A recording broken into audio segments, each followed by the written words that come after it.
नमस्ते. माझ्या यूट्यूब चॅनलवरती तुम्हा सर्वांचं स्वागत आहे. मी माझा स्वतःचा अनुभव तुमच्याशी शेअर करणार आहे.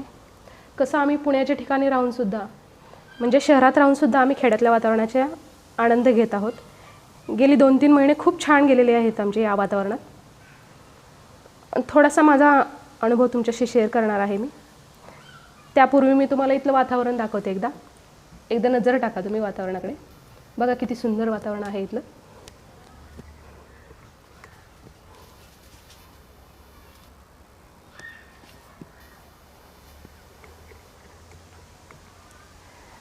मी तुम्हाला मोबाईलच्या कॅमेऱ्यामध्ये दाखवण्याचा प्रयत्न करत आहे.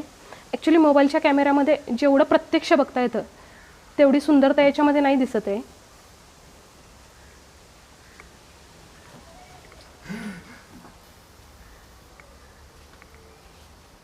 तरी पण माझं दाखवण्याचा प्रयत्न राहील तुम्हाला.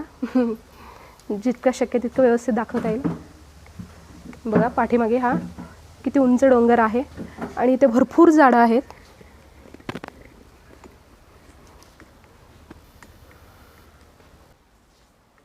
मस्त वातावरण आहे इथलं.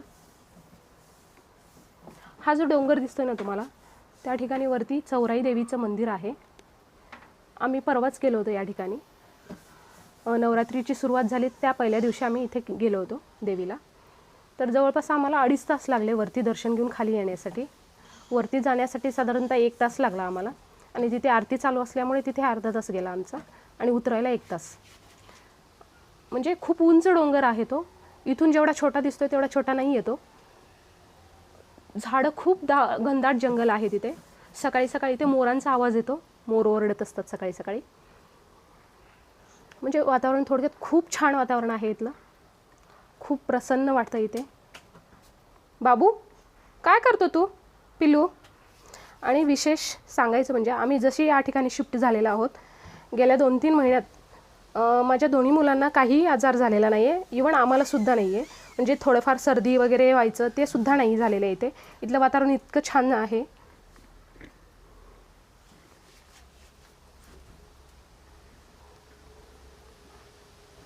खाली उतर बाबू, पडशील. पिलू खाली उतर. तुम्ही बघू शकता या ठिकाणी किती सुंदर वातावरण आहे इथलं.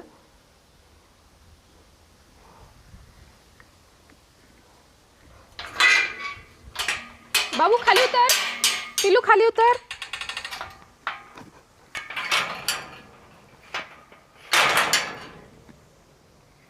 उतरा पिलू खाली. या तुम्ही खाली या. या वातावरणाला साजेसं असं थोडंसं मी छोटा प्रयत्न केलेला आहे माझा. जितकं सुंदर करता येईल तेवढं करण्याचा प्रयत्न चालू आहे माझा. खूप छान वाटतं. सकाळी उठल्या उठल्या मन प्रसन्न होतं ही फुलांची झाडं बघितली की. मस्त फुलं फुललेली आहेत. अजून याच्यामध्ये बरंच काही काम बाकी आहे करायचं. जितकं शक्य होईल तितकं आम्ही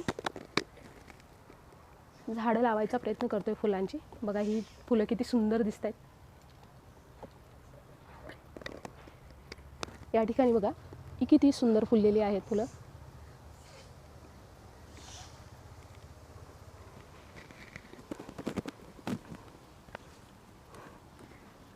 इकडून लुक बघा घराचा. विशेष म्हणजे मुलांना खेळायला भरपूर जागा आहे. गाड्यांचं टेन्शन नाही. कर्कश आवाज नाही इतके कसले. चला बाबू, बाबू चला. चला बाबू. का टाकले तू पिलू? खेळणी का बाहेर टाकतो बाबू? चला चला. घे तू. घे तू. कोणता कलर आहे बाबू तो? कोणता कलर आहे? Very good. आणि तू हाताला पायाला काय लावून घेतलं बाबू? काय लावून घेतलं सगळं? काय लावलं? चला चला इकडे वा. इकडे वा. नको नको कसे बाबू. बघ. मी खेडेगावातल्या वातावरणाचा खूप आनंद आधी मिस करायचे. मी खेड्यात वाढलेली आहे त्यामुळे आम्हाला खेडेगावात म्हणजे गावी जायची खूप उत्सुकता राहायची. पण इथे आल्यापासून आम्हाला असं वाटतं की नाही आता कुठे नाही जायचं आहे. आपण जे केलेलं आहे त्याच्यामध्ये खूप आनंदित आहोत. आणि खूप फ्रेश वाटतं इथे. गावाकडची आठवण यायची थोडीशी कमी झालेली आहे. तुम्ही बघू शकता या ठिकाणी मी घरासाठी भाजीपाला जो लावलेला आहे, आणि जेव्हा ती फळं लागायला सुरुवात होते तेव्हा खूप आनंद होतो आपल्याला ते बघून. याच्यावरून मला तुम्हाला असं थोडंसं सांगावं असं वाटतं भाजीपाल्याबद्दल.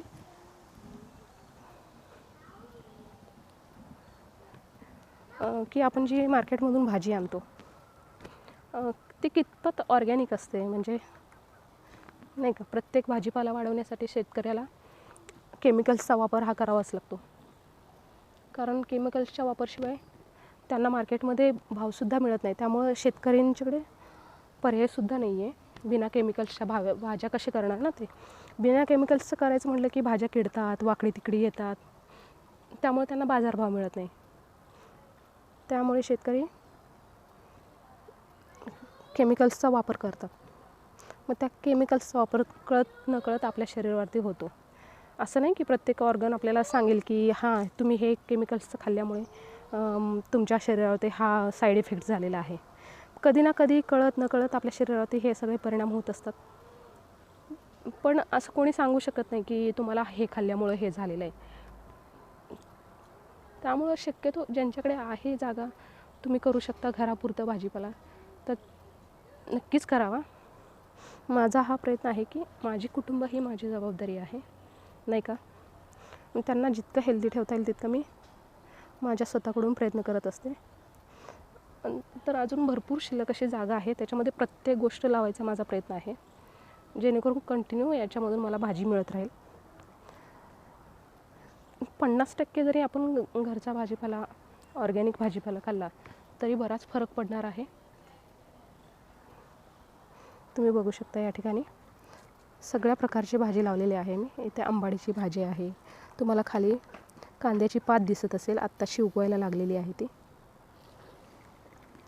टोमॅटो बघा, टोमॅटोची पण भरपूर झाडे लावलेली आहेत मी. टोमॅटो हा सर्रास रोज 2 टोमॅटो तरी वापर होतं सकाळी आणि संध्याकाळच्या भाजीमध्ये. त्यामुळे टोमॅटोची झाडं मी भरपूर लावलेली आहेत. इकडे तांदूळाची भाजी लावलेली आहे. इकडे बघा भेंडी आहे, गावरान काकडीचं वेलसुद्धा आहे, दोडके आहेत, गिलके लागलेले आहेत त्या साईडला तुम्ही बघू शकता. बाबू नो नो बाबू. इथे ढोबळी मिरचीच्या बिया लावलेल्या आहेत मी, त्या आत्ताशी उगवत आहेत. इकडे बघा शेपू लावलेला आहे. आमच्या छोट्या बल्लाला शेपू खूप आवडतो, त्याची फेवरेट भाजी आहे. शेपूमध्येच मिक्स असं मी गवारीचं आंतरपीक घेतलेलं आहे, त्याला गवारसुद्धा लागलेली आहे, बघू शकता तुम्ही.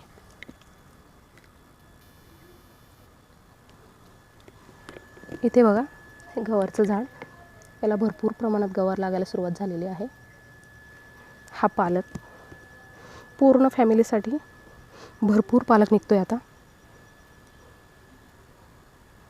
आणि हे सर्व जे मी दाखवते ते सर्व मी ऑर्गॅनिक पद्धतीने केलेलं आहे, कोणत्याही केमिकल्सचा वापर न करता हा करायचा प्रयत्न आहे माझा.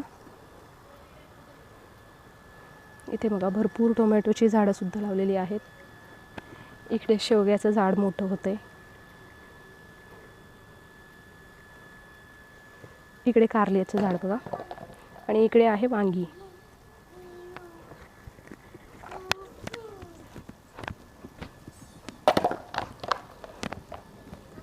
तुम्ही या साईडला बघू शकता वांगी भरपूर लागायला सुरुवात झालेली आहे.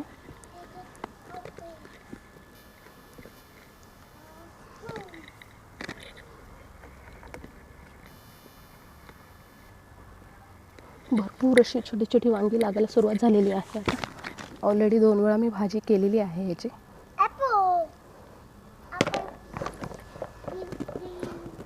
टोमॅटो बघा, भरपूर प्रमाणात टोमॅटोसुद्धा लागलेले आहेत.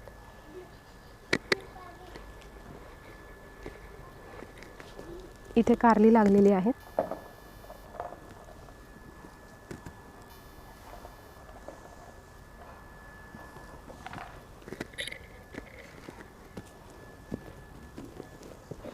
इकडे बघा वांगी दिसत आहेत तुम्हाला. आणि ही मिरच्यांचं रोप आहे इथे.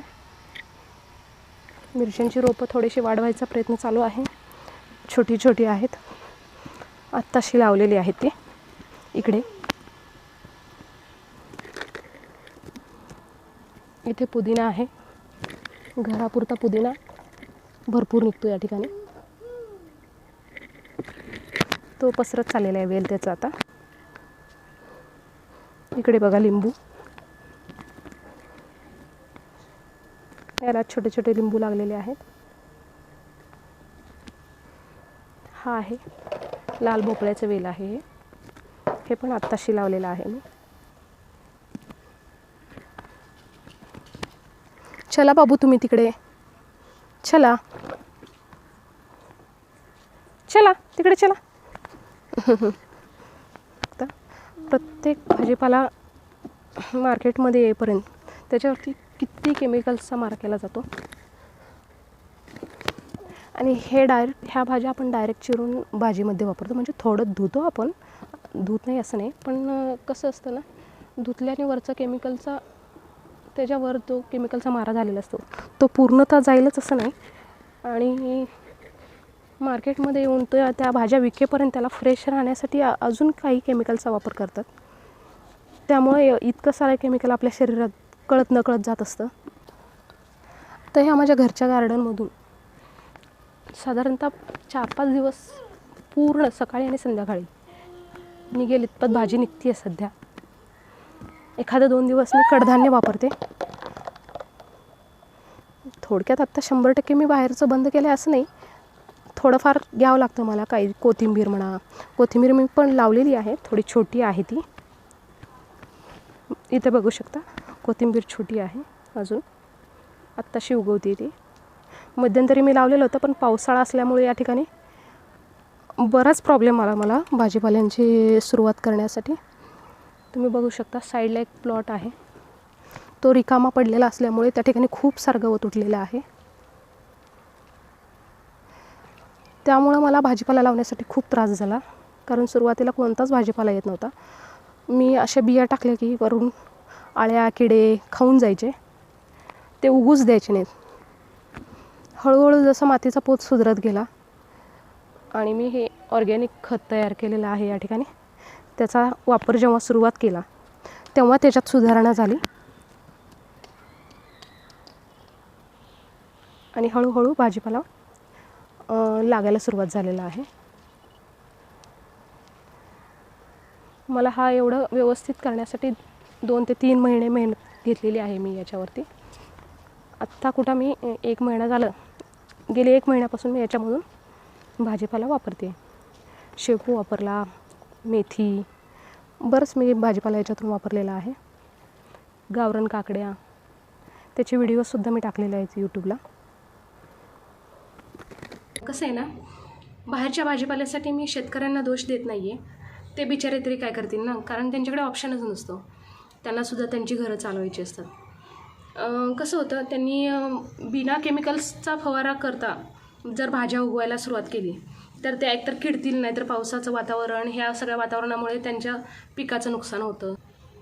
किंवा काकडी, दोडका आणि दुधी, हे जे सर्व भाजीपाल्यांचे प्रकार आहेत, याच्यामध्ये कसं होतं की ती जर वाकडी तिकडे आली तर त्यांना बाजारभाव चांगला मिळत नाही.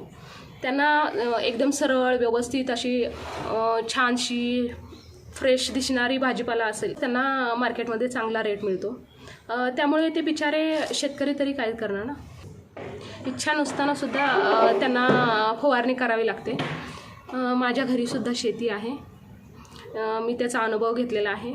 माझा स्वतःच्या भावाचा अनुभव असा होता की आत्ता एक 4-5 वर्षापूर्वीपासून आम्ही द्राक्षाची शेती करतो आहे गावाकडे. तर त्याच्यामध्ये कसं होतं ना की भाऊ मला सांगत होता की बिना केमिकल्सचं जर आपण माल मार्केटमध्ये घेऊन गेलो, जर मनुक्यांचाच विचार करायचा झाला तर बिना केमिकल्सचे मनुके जर मार्केटमध्ये घेऊन गेलो तर त्याला कोणी भाव देत नाही. म्हणजे खूप कमी किंमत मिळते त्या शेतकऱ्यांना बिचाऱ्यांना. वर्षभर जी मेहनत घेतलेली असते त्याच्यातला थोडीफार रक्कमसुद्धा त्यांच्या हाती पडत नाही. आणि त्यांनी जे पदार्थ घातलेलं असतं, मेहनत केलेली असते, फक्त 1-2 लाख ही काही खूप मोठी अमाऊंट नाही आहे. त्यांना त्याच्यामध्ये वर्षभर राबावं लागतं. औषध, केमिकल्स इतके वापरले गेलेले असतात त्याच्यामध्ये की त्यांना तो खर्चसुद्धा निघणं मुश्किल होतं कधी कधी असं त्यांना वाटतं की नाही बाबा हे काढून टाकलेलंच बरं. पण कसं असतं ना, त्याच्यासाठी जो खर्च केलेला असतो त्या लोकांनी, पाणी म्हणा, ते पीक उभं करण्यासाठी बरंच खर्च येतो. म्हणजे द्राक्षाची एखादी बाग लावायची म्हटलं तर त्याच्या पाठीमागे सुद्धा खूप खर्च असतो. आणि साधारणतः 10 वर्ष जरी बागायत शेतीमध्ये चांगला फायदा मिळाला तर त्याला शेतकऱ्याला सुद्धा फायदा होतो. पण लागण झाल्यानंतर 1-2 वर्षात शेतकऱ्याचा असा अनुभव असेल की मार्केटमध्ये रेट चांगला मिळत नाही आणि आपण प्रयत्न करून सुद्धा आपल्या हाती काहीच पडत नाही, तर तेव्हा कुठे जाऊन शेतकरी निराश होतो. मग त्याला पर्याय नसताना केमिकल्सचा वापर खूप करावा लागतो. प्रमाणाच्या बाहेर जाऊन सुद्धा ते करतात. तर माझ्या भावाचा असा अनुभव होता. त्यांनी मला सांगितला की तो म्हणाला मार्केटमध्ये जर मी बिना केमिकल्सचं मनुके घेऊन गेलो तर ते दिसायला थोडे काळपट दिसतात, त्यामुळे त्याला रेट येत नाही, कोणीच विचारत नाही. आणि केमिकल्सचा मारा केलेली मनुके जी असतात ती दिसायला एकदम सुंदर दिसतात, म्हणजे पिवळी अशी छानशी दिसतात, त्यामुळे लोक ती आवर्जून घेतात. मग त्याचं असं म्हणणं होतं, तुम्हाला आम्ही बिना केमिकल्सचं देतो तर तुम्हा लोकांना घ्यायचं नाही आहे, तुम्हाला केमिकल्सचाच माल जास्त पैसे देऊन विकत घ्यायचा आहे. तर मग आमच्याकडे पर्यायसुद्धा नाही आहे ना, कारण त्यांचा माल कोणी घेणारच नसेल बिना केमिकल्सचा, एवढं जर त्यांनी लोकांसाठी विचार करून बनवलंच. आणि जर त्यांचा मालच जाणार नसेल, त्याला किंमतच मिळणार नसेल, तर मग पर्याय नसताना सुद्धा त्यांना केमिकल्सचा वापर हा करावाच लागतो. आणि कसं होतं ना की शेतकरी मजबुरीने या सर्व गोष्टी करतात. आता पालेभाज्या मार्केटला तुम्ही बघू शकता, पालेभाज्या ज्या आलेल्या असतात आपल्याला घेताना कधीच कळत नाही की कुठल्या पालेभाजीवरती कुठल्या केमिकल्सचा वापर झालेला आहे. आता आपण यूट्यूबवरती बरेच ऑनलाईन याच्यावरती आपण बघतो की पालेभाज्यांवरती केमिकल्सचा मारा कसं करतात दाखवतात. बरेच असे व्हिडिओ आहेत की त्या केमिकल्समध्ये ती भाजी बुडवली की ती एकदम फ्रेश दिसायला लागते. मी आता माझ्या गार्डनमधून जेव्हा भाजी काढते ती 1 ते 2 तासाच्या वरती फ्रेश राहत नाही, लगेच अशी कोमेजून जाते. म्हणजे काढून जरी घरात ठेवली आणि मला करायला थोडासा उशीर झाला तर 1-2 तासात ती अशी कोमेजून जाते, म्हणजे गळून पडल्यासारखी होते ती. पण मार्केटमधले जेव्हा मी भाज्या बघते तेव्हा ती भाज्या कंटिन्यू फ्रेश असते. म्हणजे जेव्हा त्यांनी मार्केटमधून सकाळी भाज्या आणलेली असते तेव्हापासून ते संध्याकाळपर्यंत जशीच्या तशी मार्केटमध्ये भाजी एकदम फ्रेश वाटते, जसं काही ती आत्ताच काढून आणलेली आहे. पण मी असं नाही म्हणत की सगळेच जण केमिकल्सचा वापर करत असतील, पण आपण असे काही व्हिडिओ बघितलेले आहेत की त्याच्यामध्ये लोक आजकाल केमिकल्सचा वापर करतात, त्याच्याने भाज्या फ्रेश दिसतात. सगळेच करत असतील असं नाही, पण होतं, ह्या गोष्टी होत आहेत मार्केटमध्ये. त्यामुळं आपलं कुटुंब ही आपली जबाबदारी आहे ना. त्यामुळे मी माझं तरी स्वतःचा पर्सनल माझे विचार तुमच्याशी शेअर करते. मला असं वाटतं की माझं कुटुंब ही माझी जबाबदारी आहे. त्यांना जितकं शक्य तितकं चांगले द्यायचा माझा प्रयत्न असतो. म्हणजे स्वच्छता म्हणा, शिवाय भाजीपाल्यांचं झालं, कुठल्याही आजारी पडतील असं काही मी बाहेरचं जास्त खाणं नसतं आमचं कुठलं. आणि शक्यतो सगळं आम्ही घरचंच खातो. मुलाला इवन टिफिन स्कूलमध्ये सुद्धा कॅन्टीन आहे, त्याचा बऱ्याच वेळा हट्ट असतो की मला कॅन्टीनचं खायचं आहे. पण जे त्याला आवडतं ते मी घरीच करून द्यायचा प्रयत्न करत असते. त्यामुळे त्याला हळूहळू आता असं वाटतं की नाही, बाहेरचं नाही खाल्लं पाहिजे. त्यालासुद्धा ती सवय झालेली आहे, मोठ्या मुलालासुद्धा, की कॅन्टीनचं नाही, माझ्या मम्मीच्या हातचंच मला आवडतं. आता त्याला ती सवय होऊन जाते. आपण जसं रोज त्यांना त्यांचं रुटीन आपण जसं बनवू तसं ती मुलं तयार होत जातात. जर आपण रोजच बाहेरचं देत राहिलो तर त्यांना त्या बाहेरच्या गोष्टींमध्ये खूप आवड निर्माण होते, मग ते घरचं खायला नाही म्हणतात. सुरुवातीपासूनच मी असं ठेवलेलं आहे की त्यांना जे आवडतं त्या सर्व गोष्टी मी घरी बनवते, त्यामुळे शक्यतो ती बाहेर खायला नाही मागत. आणि भाजीपाल्यांचं कसं होतं ना की कडधान्य तुम्ही वापरू शकता. बऱ्याच वेळेस कडधान्यांवरती खूप कमी केमिकल्सचा मारा केला जातो, त्यामुळं त्याचा एवढा इफेक्ट होत नाही. 1-2-3 वेळेस जरी कडधान्य वापरले तुम्ही आणि 1-2-3 दिवस तुम्ही 3-4 दिवस राहिलेले 3-4 दिवस जरी घरचा भाजीपाला निघाला तुम्हाला, तेवढा पण खूप आहे, असं माझं पर्सनली मत आहे. आणि कसं होतं, आता या वातावरणात जिथं आम्ही राहतो आधी सुरुवातीला असं वाटायचं की नाही, आता वर्षभर आम्ही वाट बघायचो की आता मुलांची सुट्टी कधी पडेल आणि कधी गावी जाणार आपण. गावी गेल्यानंतर चुलीवरचा स्वयंपाक, त्या भाज्यांचा आस्वाद, ते सगळं खूप आठवण यायची गावाकडची. आत्ता ते बऱ्यापैकी कमी झालेले आहे. ते सर्व आठवण येणं म्हणा की गावाकडची बालपण आपलं त्या वातावरणात गेलेलं असल्यामुळं तसं वातावरण खूप आवडतं. आणि एवढ्या मोठ्या पुण्यासारख्या शहरात राहूनसुद्धा आता त्या वातावरणात राहतो याचा खूप मोठा आनंद आहे मला. सर्व तसंच बनवायचा प्रयत्न आहे माझा की घरात इथं चूलसुद्धा मांडलेली आहे मी. बऱ्याच वेळेस चुलीवरचा स्वयंपाक होतो. सुट्टीच्या दिवशी आवर्जून आम्ही नॉनव्हेज जेव्हा करतो तेव्हा सगळं चुलीवरचंच करतो. आज गावाकडचं वातावरणाचा अनुभव घेतो त्यामुळे थोडीशी इच्छा कमी होते गावाकडची. असं नाही की गावाकडच्या लोकांची आठवण येत नाही, ते तर आपण कधीच विसरू शकत नाही. ती एक नाळ जोडलेली गेलेली असते आपल्याशी. ते लोक तर सदा आपल्याबरोबर राहतीलच, म्हणजे आपल्या आठवणीत म्हणजे आपले जवळचे राहतीलच. ते आपण एक उलटा प्रयत्न करू शकतो की गावाकडच्या लोकांना का नाही आपण शहरामध्ये बोलवायचं, इथल्या गोष्टी त्यांना दाखवूया. त्यांना पण खूप आवड असते शहर बघायची, शहरातल्या वेगवेगळ्या गोष्टी, जे ॲडव्हान्स टेक्नॉलॉजी आहेत, इथे झालेले मॉल्स म्हणा किंवा मंदिरं, मोठमोठी मंदिरं खूप छान छान बनवली आहेत. पुणे शहरातसुद्धा आहेत. बालाजीचं छोटं मिनी मंदिर म्हणा किंवा प्रति शिर्डीचं साईबाबाचं मंदिर म्हणा, बरीच अशी मंदिरं आहेत. आध्यात्मिक लोक, एजेड लोक जेव्हा शहरात येतात त्यांना असं वाटायला सुरुवात होतं की नाही बाबा, इथं खूप वातावरण कोंदट आहे, आमचा जीव गुदमरतो या ठिकाणी, असं म्हणून ती गावाकडे पळून जातात. आणि बऱ्याच पेरेंट्सना असं होतं की त्यांच्या मुलांना सांभाळायला आईवडील इथे राहत नाहीत, कारण त्यांना करमत नाही. एकतर वातावरणाचा प्रॉब्लेम असतो, मोकळं वातावरण नसल्यामुळे त्यांना राहावंसं वाटत नाही आणि लोक बोलत नाहीत. फ्लॅट सिस्टीम असल्यामुळे शेजारी कोण राहतं कोणाला माहीत नसतं, कोणी दरवाजाकडून बाहेर येत नाही बोलण्यासाठी. मग अशा वातावरणात राहायसाठी त्यांना खूप गुदमरल्यासारखं होतं, मग ती लगेच गावाकडे पळून जातं. असं जर वातावरण मोकळं असेल तर ती का नाही राहणार आपल्याकडे लोक, त्यांनासुद्धा आपण बोलवायचा. आता एक उलटा प्रयत्न माझा आहे की गावाकडच्या लोकांना इकडे बोलवायचं. तिकडे जे मिळतं तो भाजीपाला घरासमोर लावलेला आहे, त्याचीसुद्धा कमी जाणवणार नाही आहे. आणि वातावरण असं मोकळं असल्यामुळे त्यांनासुद्धा असं काही वाटणार नाही की आपण कुठेतरी वेगळ्या ठिकाणी गेलेलो आहोत. दुसरी गोष्ट म्हणजे शहरातल्या ज्या गोष्टी त्यांना बघायच्या आहेत त्याचासुद्धा आपण त्यांना आनंद देऊ. म्हणजे गार्डनचं म्हणा, बाहेर कुठं फिरवायचं असेल, त्या सगळं आपण इथे त्यांच्या इच्छा पूर्ण करू शकतो. असा माझा उलटा प्रयत्न चालू आहे. कसा वाटला व्हिडिओ? माझे जर व्हिडिओ तुम्हाला आवडत असतील तर माझ्या चॅनलला लाईक, शेअर आणि सबस्क्राईब करा. ज्या कोणी माझ्या चॅनलला सबस्क्राईब केलं, ज्यांनी नाही केलं, ज्यांनी बघितलेलं आहे, ज्या कोणाला आवडलेलं आहे, ज्या कोणी लाईक केलेलं आहे, ज्यांनी कोणी, त्या सर्वांना माझा मनापासून धन्यवाद. थँक्यू.